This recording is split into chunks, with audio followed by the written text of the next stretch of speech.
Vous êtes bel et bien nombreux en train de suivre la chaîne du Retour à la parole.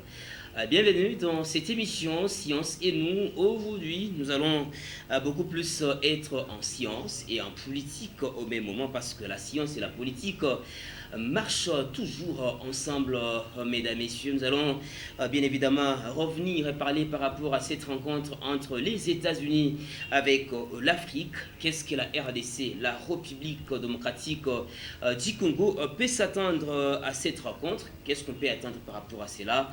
Mais aussi nous reviendrons sur les M23 qui sembleraient ne pas respecter les accords possibles, les dialogues de Luanda, de Nairobi et qu'en sais-je encore. Nous allons bien sûr brosser succinctement par rapport à ces deux sujets. Le premier, je le disais, l'analyse de la rencontre entre la République, entre les États-Unis et l'Afrique.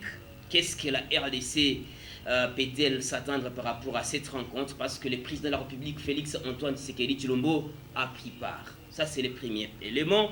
Le deuxième élément, on voulait maintenant savoir pourquoi les M23 ne veulent pas, en tout cas, respecter les résolutions des dialogues, de tous les dialogues possibles. Luanda, Nairobi et qu'en sais-je. Nous sommes sur ce plateau d'Emmanuel Télévision, mesdames, messieurs, avec...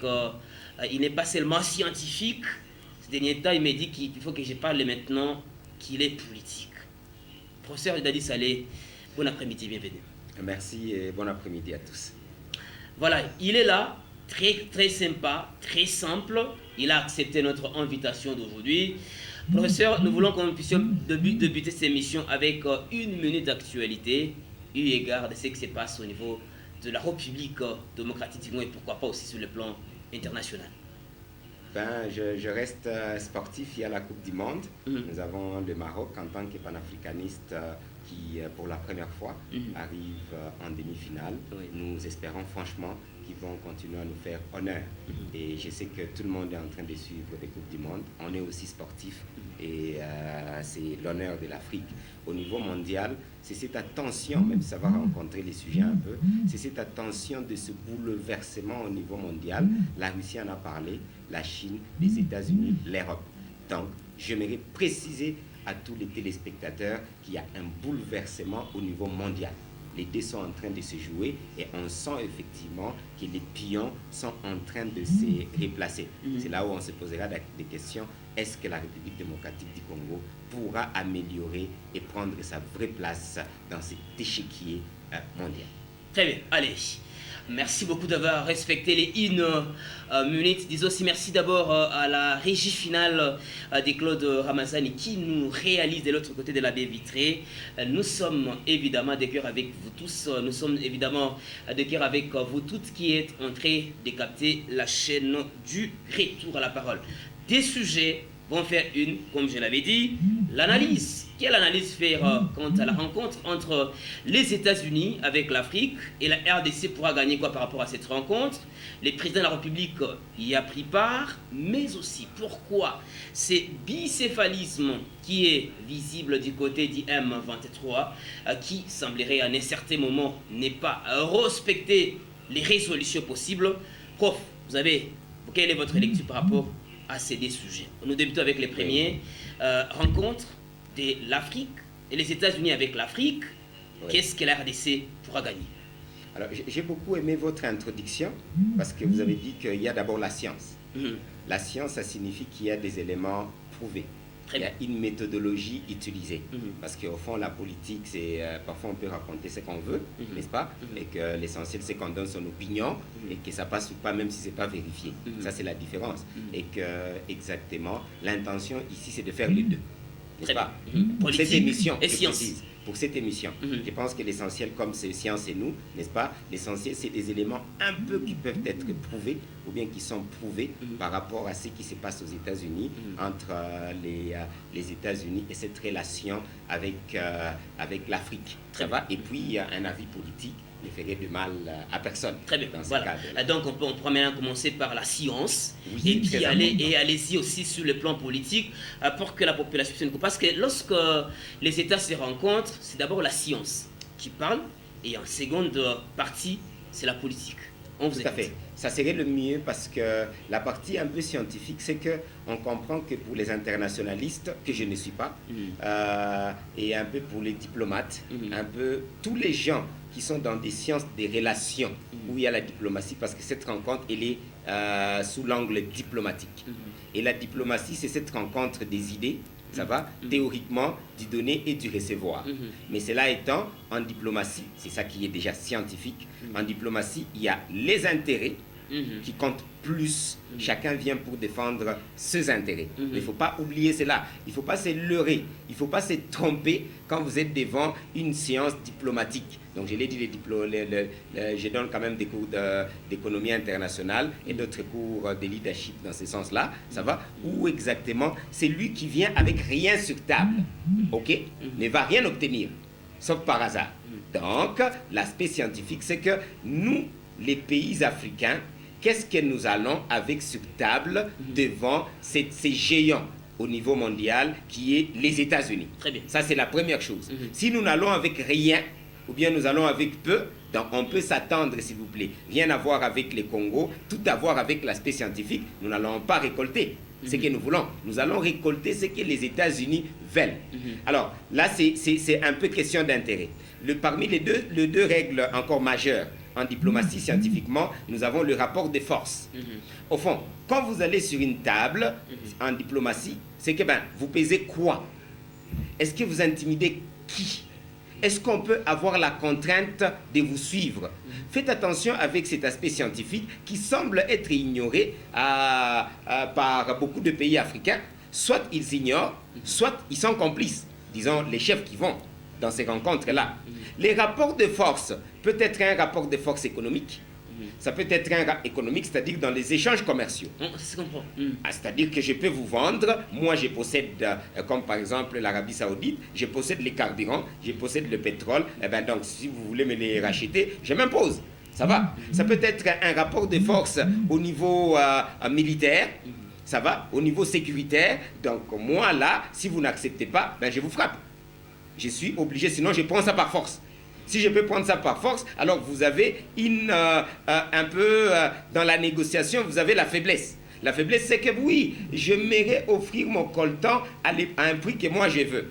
Mais celui-là dit, moi j'ai un rapport de force militaire, n'est-ce pas, où je peux vous conquérir. Je peux vous anéantir par des armes. C'est-à-dire que vous n'êtes plus en position de force, j'impose mon prix. Ça va? Il y a les rapports de force sociales. Les rapports de force sociale, ça peut être de toutes les façons déjà, presque toute votre population accepte ma culture et accepte que c'est moi, l'Amérique, qui suis au top et ils vont me suivre.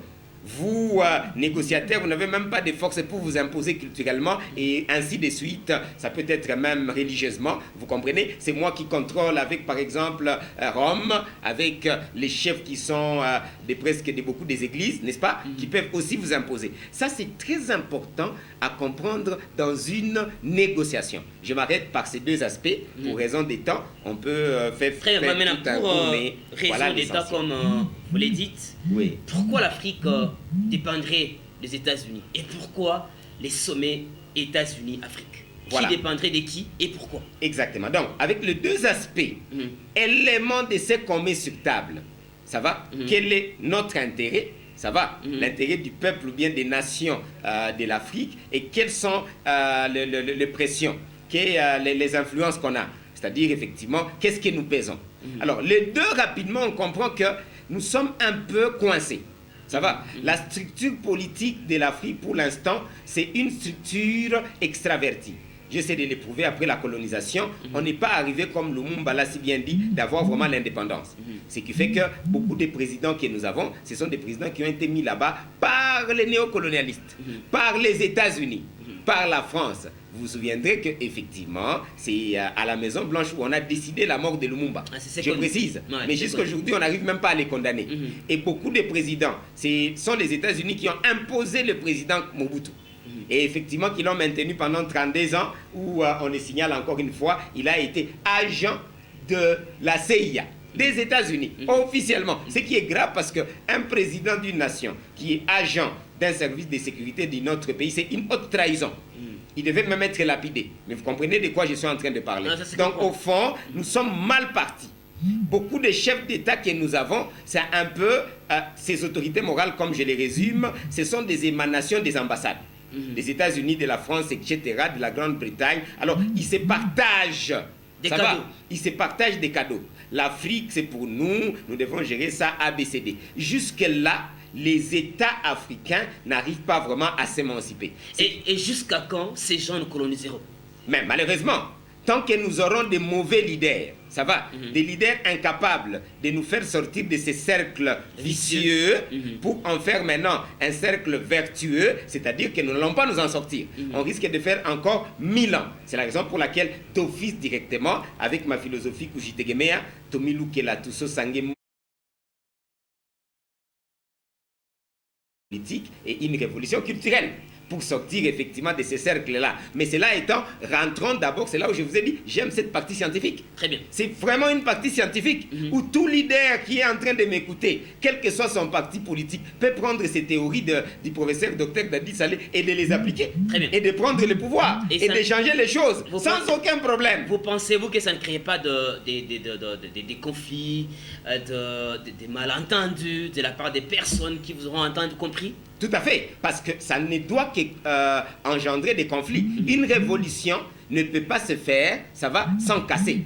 C'est tout à fait normal. C'est là où j'ai dit, on casse les cercles vicieux. Je n'ai pas peur. Je l'ai dit, on sait que ça fait très mal à toutes les autorités morales. Vous me comprenez? Mais on ne peut pas faire des omelettes sans casser les œufs. Si nous voulons de grandes solutions pour la République démocratique du Congo et l'Afrique, à court, moyen et long terme, il n'y a pas que les théories du professeur Dadi Saleh. Il y a plusieurs autres théories. Le professeur Kamana en a proposé. On a autant des éminents qui ont proposé des stratégies, mais malheureusement, qui ne semblent pas s'appliquer. Mais nous, maintenant, nous allons forcer l'application de notre philosophie. Et maintenant, lorsque nous parlons de cette rencontre entre les États-Unis et l'Afrique, en quoi la RDC sera-t-elle bénéficiaire? Alors, la RDC a une capacité extraordinaire. Dans quel sens? Nous sentons que le président de la République, son excellent Félix Tshisekedi, commence à comprendre le peuple petit à petit.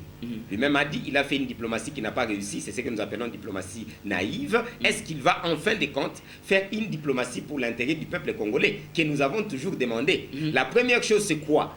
Les États-Unis font partie du malheur de la République démocratique du Congo. Et alors vous y rendez encore? Vous ne m'avez pas bien compris. Et encore vous y rendez? Oui, il n'y a pas de problème. Et encore vous y rendez? Ne vous gênez même pas. Comment vivre avec... comment vous connaissez-vous que telle personne c'est votre ennemi et du coup vous vous rendez chez lui? À vous dire, je ne parle même pas d'ennemi. Bon, parce qu'en diplomatie, je prends le concept ennemi. Je vous comprends, ça va. Mais je dis tout simplement que depuis 1960, les États-Unis n'ont jamais fonctionné pour l'intérêt majeur du peuple congolais. Mais ils ont fonctionné effectivement, les États-Unis, l'Europe, les néocolonialistes. Je suis direct, ça va, pour leurs propres intérêts. Et c'est normal. Ils sont là pour leurs propres intérêts. Qui vous a dit qu'on met un président américain pour l'intérêt du peuple africain ou bien congolais? Ça, c'est nous-mêmes. C'est là où je parle de la politique d'Autriche de nos dirigeants et de la diplomatie naïve. Le président américain, c'est un président d'un État, d'un pays qui défend ses intérêts, et quand il sent que vous ne défendez pas votre population, il en prend des avantages et des bénéfices. C'est-à-dire qu'il a à moindre prix, ça va, par exemple, le minerai de la République démocratique du Congo, il a à moindre prix sa stratégie géopolitique. Ça va, donc c'est à nous le grand problème. Je ne m'étonne pas que les États-Unis puissent fonctionner pour leurs propres intérêts. Ça ne m'étonne en rien, s'il vous plaît. Maintenant, le problème, c'est quoi? Si les présidents africains, en général, et les présidents congolais, par exemple, vont là-bas et disent, c'est là où j'ai dit, quel est l'intérêt? Qu'est-ce que vous mettez sur table? Et disent, Excellence, notre collègue président des États-Unis, nous vous aimons bien, mais vous n'avez pas servi, vous êtes la grande puissance, nous sommes d'accord, mais vos intérêts ont été à l'encontre de nos intérêts. Vous avez pris des minéraux de la République démocratique du Congo du monde à vil prix, ça va, où nous n'avons pas gagné, où vos entreprises ont gagné. Vous nous avez imposé des sanctions, par exemple, pour ne pas acheter les armes, et pourtant nous nous battons contre des terroristes qui viennent du Rwanda, supportés totalement, et c'est les Rwandais. Mais en attendant, nous comprenons que vous semblez être dans les camps des coupables pour nous. Est-ce que vous pouvez cesser immédiatement avec cette politique-là, ou bien nous serons dans l'obligation de rompre les relations avec vous? S'il vous plaît, je me répète. Si le président Fachi peut être capable de dire aux Américains, en tant qu'Africains, vous nous avez muselés, ça va? Vous nous avez colonisés, vous nous avez esclavagisés, et aujourd'hui encore nous sommes dans la politique néocolonialiste où vous faites partie des grands de ces néocolonialistes. Si vous n'arrêtez pas, s'il vous plaît, je suis désolé, nous sommes désolés, nous coupons les relations avec vous. N'ayez pas peur, Excellence, Monsieur le Président. Mais tenez, cher professeur, est-ce que vous ne connaissez pas qu'en philosophie bantou, tout Muntu a peur de la mort? Non, malheureusement, c'est là où je vous dis, nous devons avoir des paradigmes qui nous arrangent. Mais quels sont ces paradigmes? Et comment y parvenir? Je vous ai dit, je vous ai proposé toute une philosophie qui est au-delà des paradigmes, vous comprenez? Parce que la philosophie, c'est la mère de la science. Moi, la philosophie, donc il s'agit de paradigmes qu'on propose. Lisez les livres du professeur Kamana. Ne pensez pas qu'il n'y a pas de proposition. Je vous ai dit qu'on réforme, on puisse faire une révolution politique et culturelle, où on n'aura plus des autorités morales, où on va dépendre de nous. Tout ce qui sortira de la bouche d'un politicien sera l'intérêt du peuple congolais. Tout ce qui sortira, c'est lui qui ne fait pas quelque chose, on ne sent pas l'intérêt du peuple congolais. On sent que c'est Gentler qui a intérêt, les mines, c'est les Rwandais qui a intérêt. Celui-là, c'est quelqu'un à brûler, c'est quelqu'un à bannir, à mettre à l'écart, comme l'Union européenne vient de le faire. Est-ce que cela s'avérerait vrai et d'une importance capitale dans un pays démocratique? Tout à fait, parce que c'est même ça la démocratie. Parce que si on pose la question au peuple congolais, je pense que le peuple congolais est unanime. Nous avons une mauvaise classe politique. Le peuple africain est unanime. Nous n'avons que des wiwistes au sommet, des présidents qui ont été mis là-bas par ces néocolonialistes pour continuer leur colonisation. Alors il faut les enlever. Donc si nous suivons le peuple et non ces autorités morales qui ont confisqué les pouvoirs du peuple, je vous assure, le peuple serait d'accord avec moi. Ce qui fait que ces autorités morales, à l'occurrence par exemple les chefs d'État qui sont là, s'ils ne s'amendent pas maintenant, notre combat c'est que, je suis à la télé, n'est-ce pas? C'est officiel. Notre combat, c'est que nous allons le faire sortir de là, de gré ou de force, et le plus rapidement possible. Et nous nous y attelons, nous le faisons déjà. Vous comprenez la différence entre une simple philosophie ou bien des slogans? Moi, je ne parle pas des slogans. C'est tout un système qui est en train de se mettre en place pour qu'il y ait cette conscience collective de la population qu'on ne doit plus, ça va, obéir à ces autorités morales qui obéissent aux Américains, aux Européens, sans prendre en compte l'intérêt du peuple africain, du peuple congolais. Excusez, un exemple simple pour que le peuple me comprenne. Ça va? Toutes les richesses que nous avons à Walikale, je vous assure, avec seulement les richesses du coltan et ce que nous avons à Walikale seulement, ça peut construire, ça va, et Goma et toute la République démocratique du Congo, et Walikale devient plus que Goma. Là où je vous parle, mais qui en bénéficie? Ce sont les Américains, ce sont les Rwandais, et oui, les commissionnaires que j'appelle l'autorité morale de la République démocratique du Congo. On est d'accord, vous les voyez construire des buildings, ces commissionnaires-là, mais les gros partent aux États-Unis. Qui est le dernier consommateur du coltan? Ce n'est même pas le Rwanda, en grande partie. Le Rwanda n'est que commissionnaire comme Mobutu était commissionnaire. Donc, mon langage est clair, monsieur les journalistes, et toute la population qui m'écoute. C'est la révolution politique. Certes que vous avez compris, ça va prendre du temps, parce qu'on sera combattu, on est déjà combattu par toutes ces autorités morales qui espèrent rester là, prendre l'argent des Américains, prendre l'argent de la Banque mondiale, de la FMI, et de rester et de garder le peuple africain sous le joug même de ces dettes-là, sous le joug de la domination où ils vendent même nos industries à vil prix. Ils vont négocier pour qu'effectivement on leur donne un peu d'argent, ça va, pour vendre nos industries et faire des 4 zones industrielles sans tenir compte du bien fondé de la valeur ajoutée pour le peuple africain. Donc la négociation aux États-Unis, pour moi, si ça ne dépendait que de moi, ça va, on doit avoir la dissuasion pour être franc avec les Américains et leur dire désormais, chers compatriotes, chers partenaires, ça va. Si vous ne comprenez pas maintenant, ça peut être progressivement, vous comprenez, hein? Je ne dis pas qu'on obtient tout d'un coup, mais qu'on ait un langage franc. Est-ce que le président de la République, son Excellence Félix Tshisekedi, va le faire? C'est ce que je souhaiterais, mais je crains que ça ne soit le cas. Et si peut-être il le faisait, et puis à un certain moment, il ne retourne pas en RDC?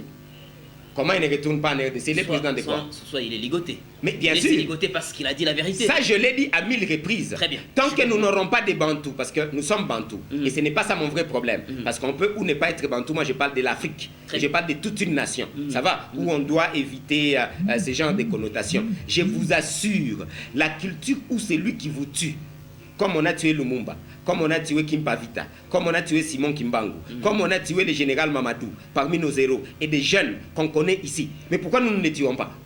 Pourquoi on ne s'organise pas, peuple congolais, pour nous aussi les tuer? C'est ce que je vous ai dit. Comment les tuer? Mais papa, comment ils vous tuent? Comment vous allez les tuer? Comment ils vous tuent? Ce sont des missions. Attends. Ils ont des stratagèmes. Papa, ils sont évolués que vous. Écoutez, ils sont évolués plus que qui? Mais plus que vous, bien sûr. Non, pas plus que moi. Sinon, vous ne devez pas dépendre d'eux. Non, c'est ce que je vous dis. Moi, je ne dépends pas d'eux. Je peux vous les confirmer. Peuple congolais, écoutez attentivement. Le fait de nous faire croire que nous sommes dans l'incapacité d'avoir des stratégies pour aussi défendre nos droits et tuer qui que ce soit qui enfreindrait à nos droits, c'est ça même la faiblesse. Il faut garder espoir. Nous sommes intelligents et là je propose une stratégie qui s'appelle intelligence déconstructive pour que les gens ne pensent pas qu'on va le faire en désordre. L'intelligence déconstructive, on a beaucoup de Congolais. Et pas plus tard que ce matin, j'avais au moins à mon bureau au moins 10 rendez-vous de Congolais capables, qui sont intelligents. Et il y en a beaucoup. Même dans la majorité, même dans l'opposition. Moi, je ne doute pas de ça. L'idée, c'est de s'unir et avoir confiance. Les Américains, s'ils veulent nous tuer, nous aussi, nous pouvons les tuer. Comment? S'ils tuent, mais ils nous tuent comment? Ils peuvent nous empoisonner, ils peuvent faire des stratégies militaires, ils peuvent nous tirer des... Bien sûr, nous n'avons pas des poisons. Mais écoutez, peut-être vous pensez qu'ils sont en train de blaguer, mais c'est les journalistes. Je ne blague pas. S'ils peuvent utiliser des femmes, nous allons aussi utiliser des femmes. Mais nous n'avons pas de femmes. Bon, vous pensez qu'on n'a pas de femmes? Mais on en a. Je vous précise qu'on en a. C'est une question d'organisation et écoutez, ne vous prenez pas pour des sous-hommes. Moi, Dadi Saleh, avec ma philosophie Kujitegemea, nous avons besoin de leaders qui ne sont pas des sous-hommes. Des leaders qui sont capables de se mettre debout. Quelqu'un qui veut te tuer par l'arme, tu peux aussi le tuer par l'arme. Quelqu'un qui peut te tuer par la famine, tu peux aussi le tuer par la famine. Quelqu'un qui peut te tuer par d'autres stratégies, nous aussi nous pouvons développer nos stratégies et je vous le confirme, nous sommes en train déjà de les développer. Donc au fond, le fait de perdre foi en vous-même, c'est ce qu'on appelle le pouvoir intérieur. Il y a 4 pouvoirs, j'ai fait toute une campagne avec les 4 pouvoirs. Le pouvoir intérieur de l'homme, nous avons ce pouvoir-là. À nous de nous assumer et de nous organiser. Sinon, lui fait quelle campagne? Sa campagne, c'est pour nous démontrer que nous sommes incapables. Pour vous dire que vous ne pouvez pas les tuer. Mais évidemment, évidemment. Mais en septembre, qu'est-ce qui s'est passé? Les Africains sont toujours inférieurs. Non, pas toujours. Ils ont cette accoutumance. S'il vous plaît, là, c'est nous injurier. Et ils se disent... En tout cas, nous pesons aussi nos mots avant de les dire. Oui. La plupart d'Africains ont cet accoutumement de montrer que l'homme blanc a toujours été supérieur à nous. Non. Et que nous sommes, ils sont seigneurs et que les autres sont des esclaves. Est-ce que vraiment vous ne pensez pas que peut-être ça pille aussi à un certain moment? Oui, ça c'est une mauvaise lecture de l'histoire. Si vous prenez les temps glorieux, par exemple, des pharaons, si vous prenez les temps glorieux de nos ancêtres, il y a un moment, c'est l'Afrique qui avait colonisé tous ces gens-là. Donc là, je pense que vous parlez rien que de ces 2 siècles. C'est la raison pour laquelle j'aime la science.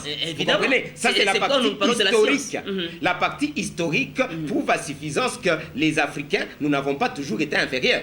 Nous comprenons qu'ils peuvent avoir pris un avantage après la colonisation, n'est-ce pas? Mais c'est mental là, mais je vous le confirme, nous ne sommes pas nés des êtres inférieurs. Et nous ne sommes pas inférieurs, c'est eux qui veulent vous faire comprendre que vous êtes inférieurs. Nous ne sommes pas inférieurs, chers Africains. On doit prendre les bateaux de pèlerins et se battre pour nos intérêts et pour bien sûr l'intérêt de l'Afrique. Très bien, allez, merci beaucoup messieurs les professeurs Dadi Saleh. Merci de voir que vous êtes en train de capter la chaîne du Retour à la Parole. Nous sommes toujours dans cette émission, mesdames, messieurs, l'émission s'appelle Science et nous. Aujourd'hui, nous sommes en train de nous atteler sur cette thématique. Quelle lecture on peut faire par rapport à cette rencontre entre les États-Unis avec l'Afrique? Qu'est-ce que la RDC pourra gagner? Est-ce que vraiment ces Européens, ces Américains ont tendance à respecter l'homme noir? Est-ce qu'ils sont dans les principes du gagnant-gagnant? Je pense que nos autorités qui sont là-bas pourront vraiment aussi apporter un plus pour que l'homme blanc puisse comprendre que réellement l'homme noir aussi a évolué. Quelqu'un nous dit, nos politiciens n'ont jamais su se libérer mentalement, politiquement, économiquement des grandes puissances. Ils sacrifient une nation pour leurs intérêts individuels et égoïstes. C'est André qui a quoi? Réaction? Tout à fait direct. Monsieur André a totalement raison. C'est là où je vous ai dit. Nous voulons la révolution politique et la révolution culturelle. Monsieur André et tous les téléspectateurs qui nous suivent, c'est possible et nous sommes déjà en train de le faire. Parce qu'au fond, certaines personnes pensent que c'est impossible. Nous savons très bien que la majeure partie des autorités, selon mes enquêtes à 97%, ce sont des autorités morales et qui obéissent aux Américains. Ça va? Nous devons leur ravir le pouvoir. Ça va? Nous ravissons le pouvoir. C'est une stratégie simple. On ravit le pouvoir à tous ces chefs-là qui sont des partis politiques. Nous remettons le pouvoir au peuple. Ce n'est pas facile, vous comprenez? Je demande à tout un chacun, dans ton parti politique, désormais, n'obéis plus à une autorité morale. Vous devez obéir à l'opinion majeure de votre propre parti politique. Nous allons faire cette campagne-là, petit à petit, et d'ici là, on aura vraiment le moyen nécessaire et humain. Croyez-moi, c'est possible, parce que si nous n'envoyons pas nos présidents, notre leader Chilombo, notre président de la République, si nous ne l'envoyons pas aux États-Unis avec un langage clair, où il va exclure la politique, comme je l'ai dit, d'Autriche, et la diplomatie naïve, je vous assure, il va arriver là et commencer à acclamer. Vous comprenez? Et accepter encore les Américains parce qu'il a peur qu'on l'enlève de là. Il n'a pas peur de la population congolaise, mais il a plus peur des Américains parce que vous dites, ils vont mettre... Nous allons...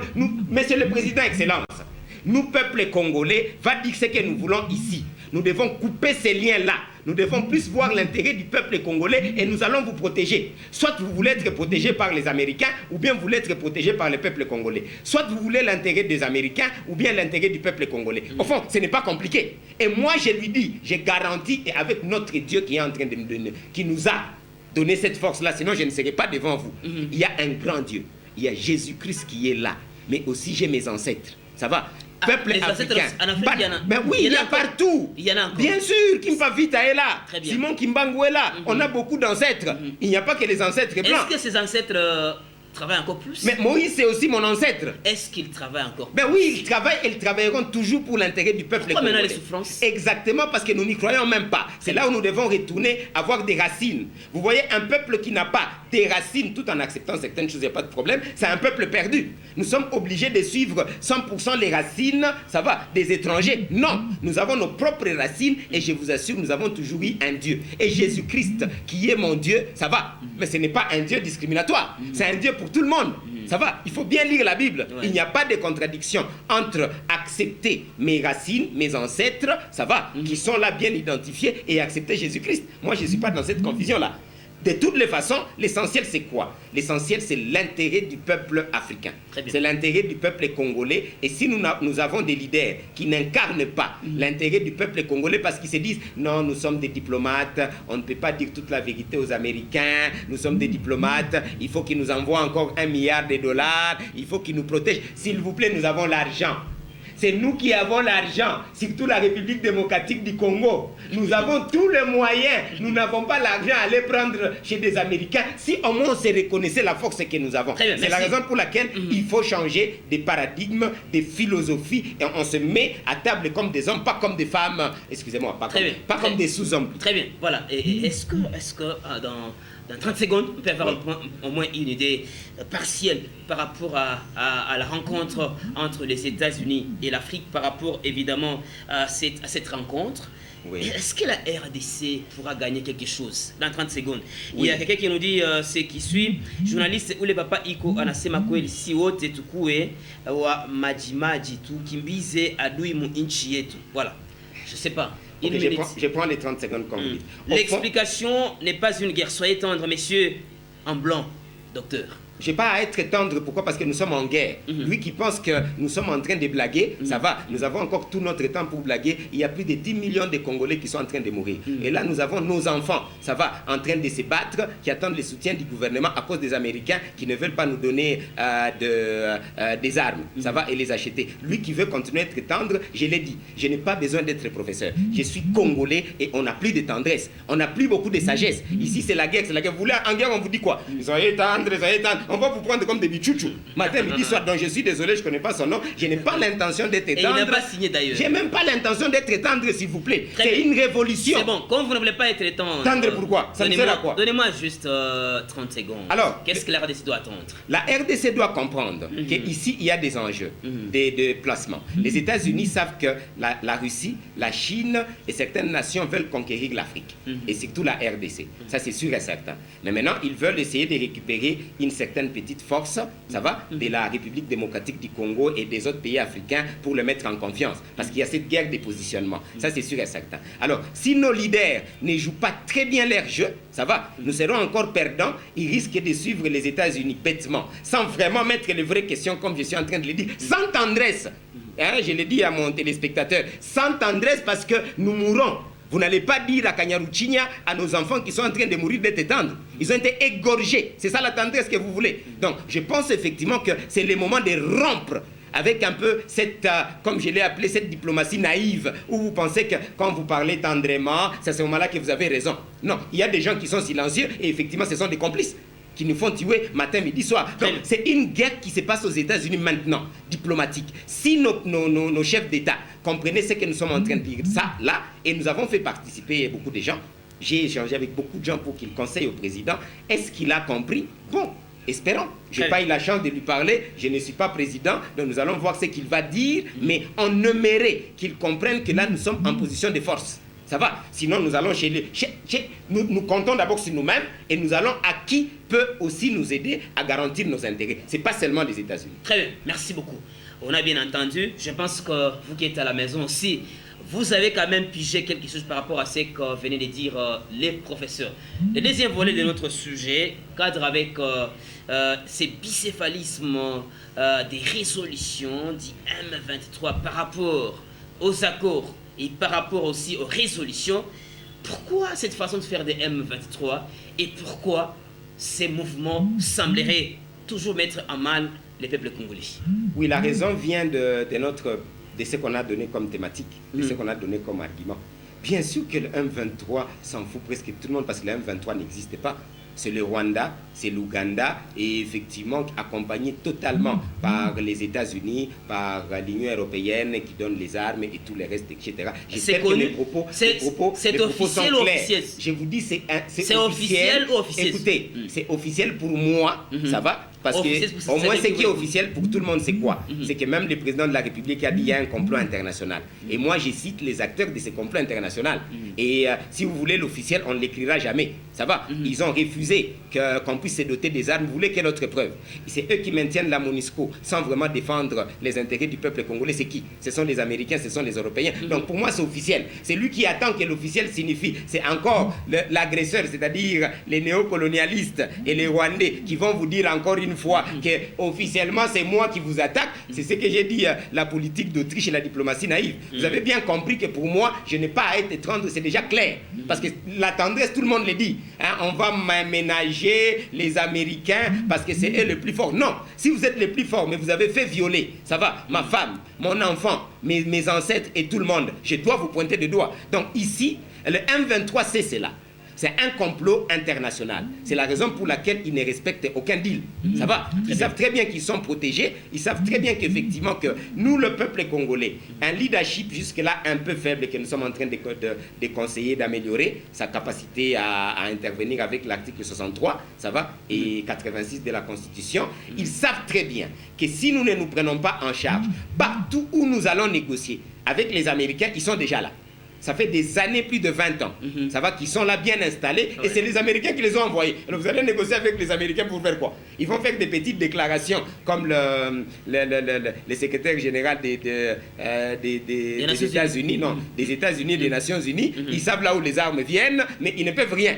Ça va parce qu'ils sont dans les complots. Au fond, c'est ce que j'appelle politique d'Autriche et diplomatie naïve. Mais nous pouvons faire basculer la chose.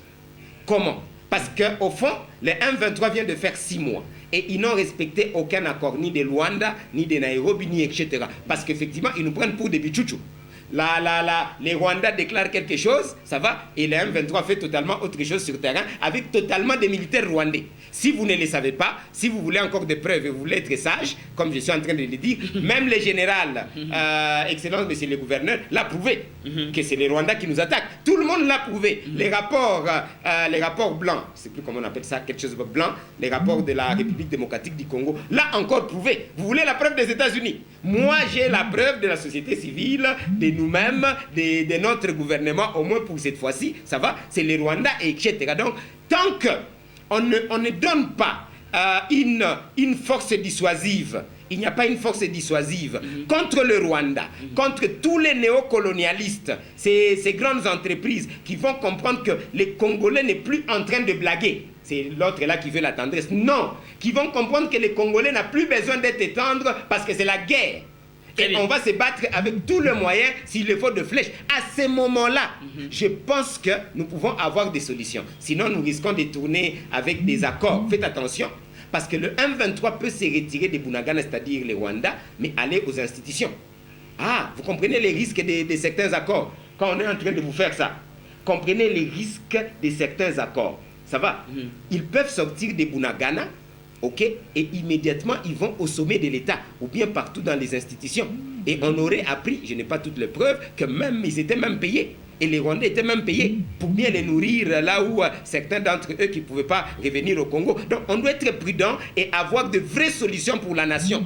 Le M23 ne respecte pas les accords parce qu'ils se voient en position de force avec leurs bras forts, ceux qui les ont envoyés, c'est-à-dire les Rwandais, l'Ouganda et les néocolonialistes. Très bien. Voilà, je pense que vous avez presque tout dit. Il y a beaucoup de réactions, bien sûr.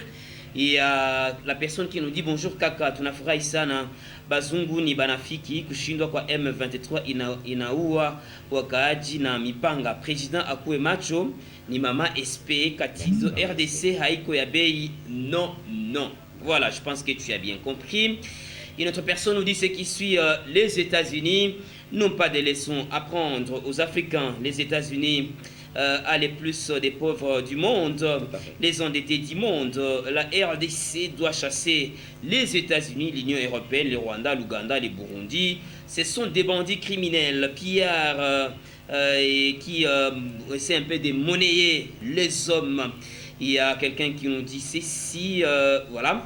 Les téléphones, il a d'abord écrit, voilà, les téléphones y compris, parce qu'il a écrit beaucoup. Les téléphones, y compris aussi les ordinateurs que le monde utilise, cette matière proviennent de la République démocratique du Congo. Mais ces fous blancs ne veulent pas nous respecter. Donc, nous devons nous prendre en charge parce que nous avons tout et avons marre. Malheureusement, la personne n'a pas signé son message. Réaction. Oui, je suis très content de voir qu'au moins plus de 90% des réactions, nous sommes tous d'accord. C'est le moment où nous devons nous réveiller. Moi, professeur Dr Dadi Saleh, je ne fais que vous proposer une voie pour que nous nous réveillons en ordre. Ça va? J'ai parlé de l'intelligence déconstructive, de celui qui veut en avoir plus. Nous avons tout le temps et nous sommes totalement à votre disposition. Qu'on pense qu'il n'y a pas de Congolais quand même avec un peu de tête. Et pourtant, il y en a beaucoup. Donc, la philosophie Kujitegemea, Tomilukela, Tusosange Mosi, Tuji Kebela, c'est effectivement tout ce que nous sommes en train de dire. Qu'on ne nous prenne plus jamais comme des imbéciles, comme des bichouchous, où on va aller là-bas et tendre de dire non, nous, États-Unis, nous allons encore investir 5 milliards dans votre pays. Nous allons investir 10 milliards pour toute la République démocratique du Congo. Et vous allez voir des chefs d'État et ses autorités morales qui vont courir derrière les 1 milliard, les 2 milliards, en hypothéquant toute une population. Donc c'est là où j'ai dit, on doit couper les cercles vicieux. Moi, j'ai proposé la méthodologie philosophique Kujitegemea, c'est-à-dire tout ce que tout le monde fera. Vous êtes autorité, vous êtes député, vous êtes gouverneur. Si nous ne voyons pas l'intérêt du peuple congolais immédiatement, vous êtes banni. On doit remettre le pouvoir, pas à Dadi Saleh s'il vous plaît. On doit remettre le pouvoir à ces peuples qui est en train de s'exprimer. Et je pense que si vous voyez les 10 messages que vous avez, il n'y a qu'un message où quelqu'un a dit peut-être que j'étais énervé, sans dire que je n'avais pas raison. Ça va, il n'y a pas de problème. Il a dit que vous n'êtes pas tendre. Oui, mais il n'a pas dit que c'était faux. Donc au moins, les gens savent que ce n'est pas moi qui l'ai dit. C'est ça, en grande partie, l'intention et l'intérieur du peuple congolais. Si ce n'est pas le cas, je m'excuse, cher peuple congolais, j'aimerais vraiment qu'on puisse dire ce que le peuple congolais veut. Et exprimez-vous, et moi je suis convaincu, avec cet échantillon, que ce que nous sommes en train de dire, c'est le peuple congolais. Vous comprenez? Et je ne suis pas grand, s'il vous plaît. Je pense que nous sommes la même chose que la maman Esther, qui vient de s'exprimer. Nous avons les mêmes idées, maman SP, avec tous les vaillants, tous les mouvements citoyens, toute la société civile, toutes les églises qui commencent à comprendre effectivement qu'on ne doit plus continuer à obéir n'importe comment à ces gens-là. C'est ça que j'ai appelé révolution politique et révolution culturelle. Nous devons y arriver, sinon nous mourrons comme des imbéciles. Vous savez ça? Si nous ne nous battons pas, sérieusement, avec toutes les méthodologies pacifiques, ne vous en faites pas. mais toutes les méthodologies aussi pour armer, ça va, notre armée, notre politique de défense, avoir même des armes à destruction nucléaire massive. La République démocratique du Congo a toutes ces capacités. Pourquoi on ne nous empêche? On doit exiger qu'on puisse être parmi les grandes nations. C'est vrai que c'est sur la table, hein, pour que les gens comprennent qu'on suit quand même. C'est sur la table, les États-Unis disent non, nous allons tout faire pour qu'il y ait un État africain dans les conseils de sécurité. Nous allons faire pour que l'Afrique commence à participer dans les G20. Donc pour eux, c'est un peu comme si vous êtes des commandeurs, des mendiants, et qu'ils vont vous octroyer. Non, nous devons ravir, s'il vous plaît. Nous devons ravir, notre dignité ne peut pas être hypothéquée. Je suis un homme 100% libre avec la philosophie Kujitegemea. Je n'ai pas besoin que ni les Américains, les Européens et ces néocolonialistes nous disent ce que nous devons faire. À ce moment-là, c'est la raison pour laquelle j'ai dit nos leaders, nous devons le mettre comme nous voulons. Moi, je ne fais que vous proposer une méthodologie pour arriver à balayer ces autorités morales-là qui travaillent avec les néocolonialistes. Messieurs les profs, est-ce que vous n'êtes pas tellement farouche de cette façon parce que vous n'êtes pas d'abord à la chose publique et une fois y être, peut-être les profs d'Adi Saleh pourra changer de camp, peut-être qu'il ne pourra plus accepter mon interview, il ne pourra pas peut-être accepter de participer dans cette émission, est-ce qu'il ne pourra pas peut-être mais n'est pas m'approcher à un certain moment parce qu'il serait déjà quelque part.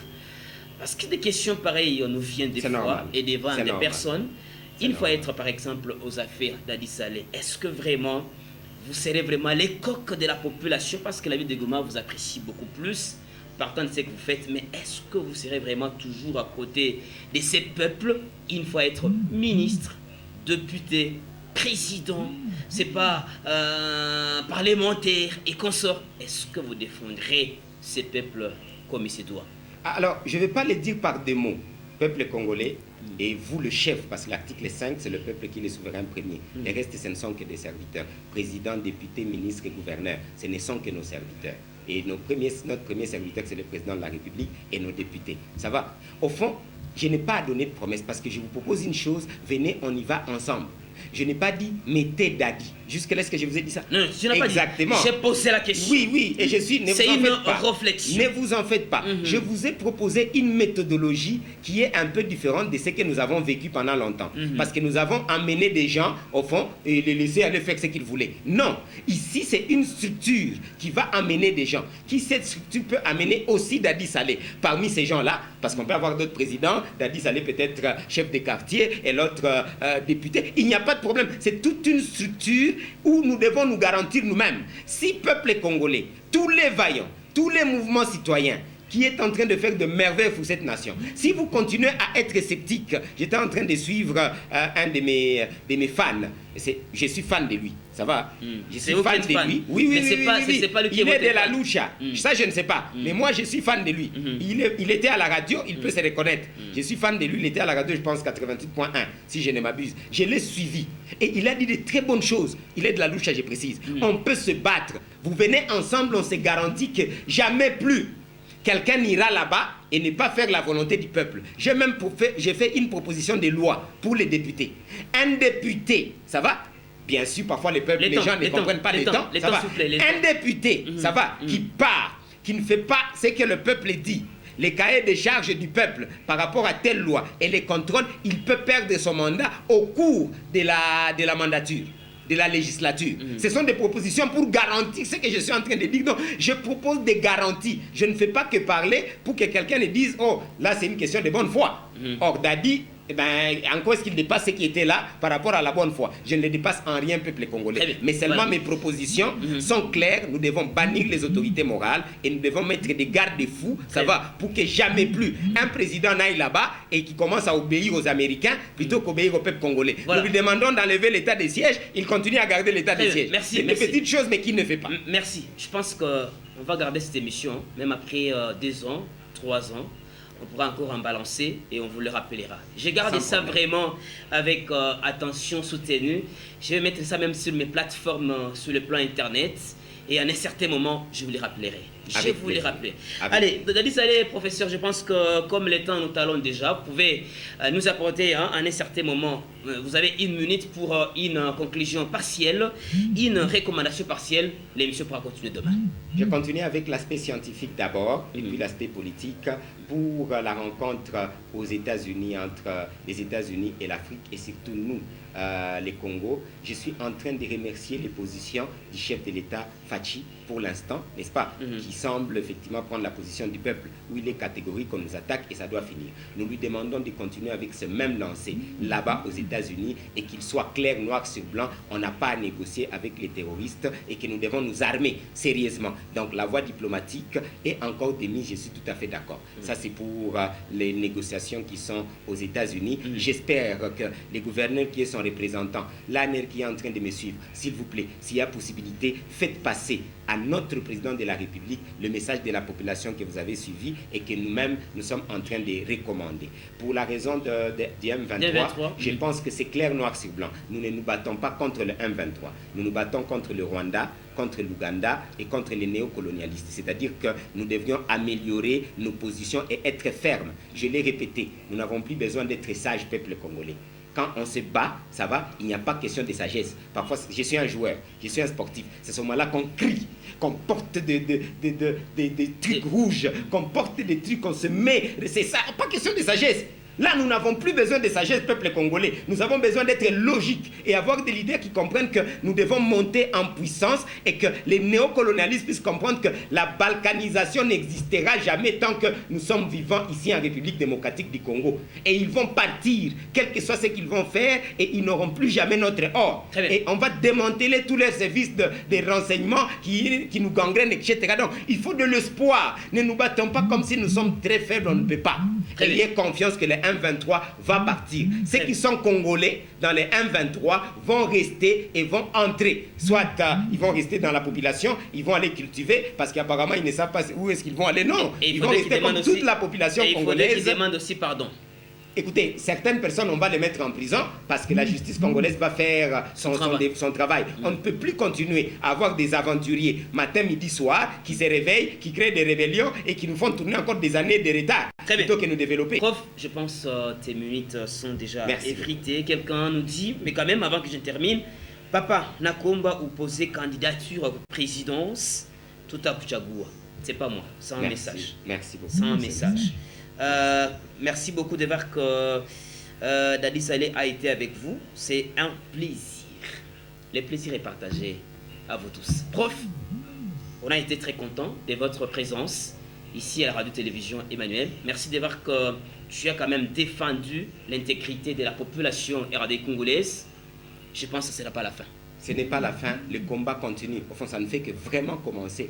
Peuple congolais, toujours gagné. Personne ne va nous libérer. Nous allons nous libérer seuls. Qui tue Dadu, qui tue un autre, ils sont en train de mourir à Kishiché. C'est-à-dire nous devons continuer la lutte. Écoutez et comprenez et réveillons. Très bien. Wale kaka wakati président anata achia wakati ya maongezi njo banakuwaka na jipanga upya.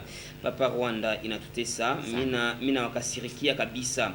Kama solution haipatikane tutakuwa naenda chinja Banyarwanda kisasi kwa kisasi. Tunachoka no à la balkanisation ni Mama espère toujours Katindo. Voilà. Prof, merci beaucoup pour aujourd'hui. C'est moi qui vous remercie. Merci beaucoup. Voilà, mesdames et messieurs, ça n'est complètement fini avec cette émission. Aujourd'hui, on avait comme thématique la rencontre entre les États-Unis avec l'Afrique, en quoi la RDC pourra être bénéficiaire. Vous avez eu des réponses de la part des différentes questions posées au professeur docteur qui a donné quand même des réponses. La deuxième préoccupation, pourquoi les bicéphalismes, des résolutions entre les M23 et les partenaires pour dire la RDC et consorts qui voulaient qui puisse cesser avec cette insécurité sans merci. Mais nous savons qu'un jour ça finira. Ça n'est complètement fini avec cette émission. Disons merci à l'équipe technique de Claude Ramazani, Socrate, Louis Lonja, les programmes de John Tumba. Demain, vous allez suivre, nous serons toujours là avec la même thématique sur la chaîne du Retour à la Parole. Vous et les vôtres, portez-vous bien. Croyez toujours qu'il y aura la paix en RDC. Portez-vous bien. Au revoir et à la prochaine.